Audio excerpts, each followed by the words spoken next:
Hi. Last week நம்ம இந்த நிஃப்டியில் ஒரு அப் ட்ரெண்டை பிரேக் பண்ணியிருக்குது. ஸோ ஃப்ரைடே ஒரு டே கேண்டில் ஓப்பன் க்ளோஸ் ஆகிருக்குது. ஸோ அதனால் நம்ம செல்லிங் சைடு ஃபோக்கஸ் பண்ணலாம் அப்படின்னு சொல்லியிருந்தோம். ஸோ என்ன இருக்குன்னா, அங்கேருந்து ஒரு 21,700 அந்த ரேஞ்சு வரைக்கும் செல்லிங் அங்கேருந்து ஒரு ரிவர்சல் ஆகிருக்குது. ஸோ இது ரிவர்சலாக இல்லை ரீட்ரேஸ்மெண்ட்டா அப்படின்றத பார்க்கணும். ஓகேங்களா? ஸோ நிஃப்டியோட டே சார்ட்டு தான் இது. ஸோ இங்கே நமக்கு இந்த 21,150 பார்த்திங்கன்னா இங்கேருந்து ஒரு ரேலி, அங்கேருந்து ஃபிபனாக்கி போட்டு பார்த்திங்கன்னா தெரியும் 618 சப்போர்ட் எடுத்து ரிவர்சல் ஆகிருக்கு. ஸோ அடுத்து ஒரு ரேலி, அங்கேருந்து ஒரு செல்லிங் வந்தது 50% ரீட்ரேஸ்மெண்ட் ஆகி தான் மேலே வந்திருக்குது. ஓகேங்களா? ஸோ இங்கே இந்த ரேலி இங்கேருந்து செல்லிங் வந்தது, இந்த இடத்துல சப்போர்ட் எடுத்து, இந்த ட்ரெண்டில் சப்போர்ட் எடுத்து மேலே போயிருந்ததுன்னா நம்ம அடுத்த ஒரு உச்சம் வந்திருக்கலாம், வாய்ப்பு இருந்திருக்கும். ஆனால் இங்கே ஒரு நல்ல ஒரு பிரேக் அவுட், ஒரு ஸ்ட்ராங்கான பிரேக் டவுன் ஆச்சு. ஓகேங்களா? ஸோ இப்போது இங்கே கீழே இங்கேருந்து போகிறது ஒரு ரீட்ரேஸ்மெண்ட்டாக தான் இருக்கும். ஓகேங்களா? ஸோ இதை ஃபிபனாக்கியில் பார்த்தீங்கன்னாலும்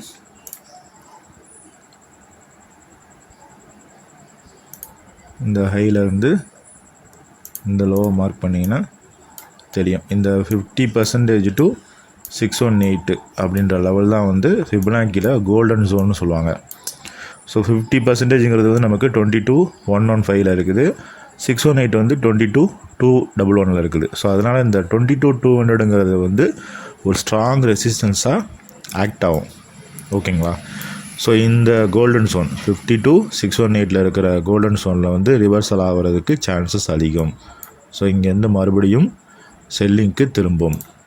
ஓகேங்களா? சப்போஸ் இந்த 22,200 அப்சைடில் பிரேக் பண்ணிச்சுன்னா மார்க்கெட் ஒரு புல்லிஷ் பொட்டன்ஷியலில் இருக்குது, இல்லை இது ஒரு ஷார்ட் டேர்ம் ட்ரெண்டு இதுதான், நான் மேலே தான் போகிறேன் அப்படின்னு சொல்லி இருந்தாலும், நமக்கு இந்த 22,200க்கு மேலே ஒரு டே கேண்டில் ஓப்பன் க்ளோஸ் வரணும். வந்தாலுமே பார்த்திங்கன்னா நமக்கு இந்த ட்ரெண்டு ரெசிஸ்டன்ஸாக தான் ஆக்ட் ஆகும். ஓகேங்களா? சப்போஸ் இந்த 22,200 தாண்டாலுமே நமக்கு அடுத்து 22,300 to 350 அந்த ரேஞ்சு ஒரு ஸ்ட்ராங் ரெசிஸ்டன்ஸாக தான் இருக்கும். சரி, இப்போ இந்த 22,220 திரும்பிச்சு அப்படின்னா அடுத்த டார்கெட் என்ன, நம்ம எதிர்பார்க்குற டவுன் சைட் டார்கெட் என்னன்னு பார்த்தீங்கன்னா, அதுக்கு தேர்டு ஃபிப் ரீட்ரேஸ்மெண்ட் போட்டிங்கன்னா, ஸோ இந்த ரேஞ்சில் திரும்பிச்சுன்னா இந்த இங்கே ரிவர்சல் ஆகும்போது நமக்கு அடுத்து 786 தான் டார்கெட்டாக இருக்கும்.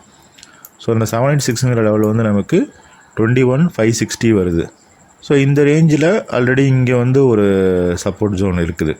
ஓகேங்களா? ஸோ இதை தான் நம்ம லாஸ்ட் வீக் சொல்லியிருந்தோம், இந்த இடம் வரைக்கும் செல்லிங் வரும்னு சொல்லியிருந்தோம். ஆனால் இந்த லெவல்லே ரிவர்சல் ஆகிட்டு இங்கே ஒரு ரீட்ரேஸ்மெண்ட் கொடுத்துருக்குது. ஸோ ஒரு 800 பாயிண்ட் செல்லிங் வரும்போது ஒரு புல் பேக் கொடுத்துட்டு தான் அகைன் அடுத்த செல்லிங் வரும். ஓகேங்களா? ஸோ அதனால் இந்த இடத்துல போயிட்டு பை பண்ணிடாதீங்க. செல் பண்ணுறதுக்கும் ஒரு டே கேண்டில் கன்ஃபர்மேஷன் எடுத்துக்கோங்க. நம்ம ஆல்ரெடி இங்கேயே செல்லிங்க்கு ட்ரிகர் நம்ம பண்ணிட்டோம். நம்ம சேனலில் லாஸ்ட் வீக்கே நம்ம செல்லிங் சொல்லிட்டோம். நானும் செல்லிங்கில் தான் இருக்கேன். நான் டிசம்பர் புட் ஆப்ஷனை ஹோல்ட் பண்ணுறேன். இந்த ஃப்ரைடே கூட ஆவரேஜ் பண்ணியிருக்கேன். இது நிஃப்டியோட மந்த்லி சார்ட்டு. மந்த்லி சார்ட்டில் நமக்கு இந்த 22,125 அப்படின்ற லெவல் ரொம்பவே முக்கியம். ஏன் அப்படின்னா அது ஜனவரி மாதம் ஒரு டோஜி கேண்டில் க்ளோஸ் ஆச்சு மந்த்லியில். ஸோ அதில் ஹை தான் 22,125. ஸோ பிப்ரவரி மாதம் அதுக்கு மேலே ட்ரேட் ஆச்சு, ஆனால் க்ளோஸ் ஆனது அதுக்கு கீழே தான். ஓகேங்களா? ஸோ பிரேக் அவுட் ஆகலை. அதே மாதிரி மார்ச் மாதமும் ஓப்பன் ஆனதே ஒரு கேப் அப் ஆகிட்டு அந்த லெவலை பிரேக் பண்ணி மேலே 526 வரைக்கும் வந்திருக்குது. ஆனால் இப்போது 22,125 கீழே தான் ட்ரேட் ஆகிட்டு இருக்குது. பேங்க் நிஃப்டியுமே நம்ம லாஸ்ட் வீக் இந்த ட்ரெண்ட் லைன் போட்டிருந்தோம். ஸோ கேப் டவுன் ஆகும், கேப் டவுன் ஆகிட்டு செல்லிங் ஆகிறதுக்கு சான்சஸ் இருக்குது அப்படின்னு சொல்லியிருந்தோம். ஆனால் மண்டே கேப் டவுன் ஆகிட்டு கொஞ்சம் செல்லிங் அகைன் பையிங் ஆகி அந்த ட்ரெண்டில் முடிஞ்சிருச்சு. ஸோ செவ்வாய் புதன் 2 நாளுமே ஒரு செல்லிங் தான்.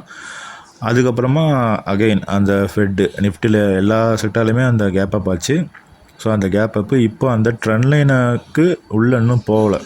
ஸோ அந்த ரேஞ்சிலேயே தான் சுற்றிக்கிட்டு இருக்குது, ஒரு ரீட்ரேஸ்மெண்ட் மாதிரி. ஓகேங்களா. ஒரு ஸ்ட்ராங்கான மூவ் நிஃப்டியில் கூட ஓரளவுக்கு ஸ்ட்ராங்கான மூவ் வந்திருக்குது. நமக்கு அந்த 22,000க்கு மேலே வந்து க்ளோசிங் வந்துருக்குது. ஆனால் பேங்க் நிஃப்டியில் வந்து அந்தளவுக்கு ஒரு மூவ்மெண்ட் வந்து இல்லை. So next bank Nifty next 3 டேஸ்க்கு ஃபோக்கஸ் பண்ணுறதா இருந்தால் இந்த 47,150 ஒரு டே கேண்டில் பிரேக் பண்ணிச்சுன்னா ஃபோக்கஸ் பண்ணுங்கள். ஒரு சின்ன மூவ் வந்து கிடைக்கும். ஸோ அந்த லெவல், அடுத்த லெவல் வந்து நமக்கு 47,350, அதுக்கப்புறம் மேலே போச்சுன்னா நமக்கு இந்த ரேஞ்சு, அதாவது 48,160 அப்படின்ற ரேஞ்சு வந்து ஆக்ட் ஆகும். ஸோ இந்த மாதிரி மூமெண்ட் வந்து ரொம்பவே குறைஞ்சிருச்சு. இன்னொன்று வந்து பொசிஷனலாக வந்து நம்ம ட்ரேட் பண்ண முடியல. ஒரு இன்ட்ராடே பிளேயர் வேணால் ஆப்ஷன்ஸ் ட்ரேடிங் பண்ணுறவங்க வந்து ப்ராஃபிட் பண்ணலாம். அதுவுமே அவங்க கரெக்டாக மார்க்கெட் டைரெக்ஷனில் ட்ரேட் பண்ணால் தான் உண்டு. செல்லிங் பையிங்னு ஒரு மாற்றி இன்டிசிசிவாக தான் மூவ் ஆகிக்கிட்டு இருக்குது. ஸோ பொசிஷன்லாம் ட்ரேட் பண்ண முடியாது. இன்ட்ராடே பிளேயர்ஸ் வேணால் டைரெக்ஷனில் கொஞ்சம் கொஞ்சமாக ப்ராஃபிட் புக் பண்ணிடலாம். அதே மாதிரி இன்ட்ராடேயில் என்ட்ரி ஆகிறீங்கன்னா இன்ட்ராடேலே கட் பண்ணிடுங்க. ஏன் அப்படின்னா அடுத்த நாளே கேப் டவுன் ஆகுது. செல்லு ஃபோக்கஸ் பண்ணி வச்சுருந்தீங்கன்னா அடுத்த நாளே கேப் அப் ஆகுது. ஸோ அதனால் வந்து ஹோல்டு பண்ணுறதை அவாய்ட் பண்ணுங்கள். இன்னுமே பேங்க் நிஃப்டியில் வந்து இன்னும் கன்ஃபர்மேஷன் வரல. பேங்க் நிஃப்டியில் இந்த 45,000 எப்போ வந்து பிரேக் பண்ணுதோ அப்போ தான் வந்து செல்லிங் சைடு ஃபோக்கஸ் பண்ணணும். அது வரைக்குமே வந்து பேங்க் நிஃப்டியில் இன்னும் செல்லிங்க்கான ட்ரிகர் வரல. ஸோ நிஃப்டியில் வந்து நமக்கு கன்ஃபர்மேஷன் இருக்குது, இன்னமும் நம்மளோட ஸ்டாப் லாஸை பிரேக் பண்ணலை.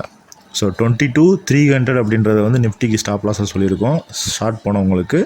ஸோ அதே மாதிரி முக்கியமாக சொல்லணும், சப்போஸ் நீங்கள் ஆப்ஷன்ஸில் ப்ளே பண்ணுறீங்கன்னா வீக்லி ஆப்ஷன்ஸு மந்த்லி ஆப்ஷன்ஸை வந்து ஃபோக்கஸ் பண்ணாதீங்க. அட்லீஸ்ட்டு ஒரு 4லேருந்து 6 எக்ஸ்பெரிக்கு பின்னாடி இருக்கிற ஆப்ஷன்ஸை தான் நீங்கள் ஃபோக்கஸ் பண்ணணும்.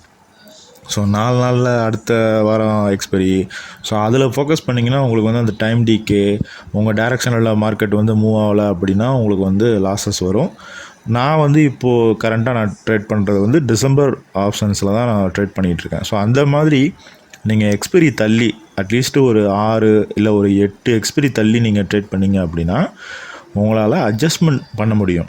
ஓகேங்களா? ட்ரேடில் வந்து ஏதாவது லாஸ் வந்தால் கூட உங்களால் அட்ஜஸ்ட்மெண்ட் பண்ண முடியும். ஸோ அதனால் ஷார்ட் டர்மாக எக்ஸ்பெரியில் வந்து ஆப்ஷன்ஸ் எடுக்காதீங்க. எக்ஸ்பெரி டேயில் வேணால் நீங்கள் அந்த மாதிரி சின்ன ப்ளே பண்ணிக்கலாம். ஓகேங்களா?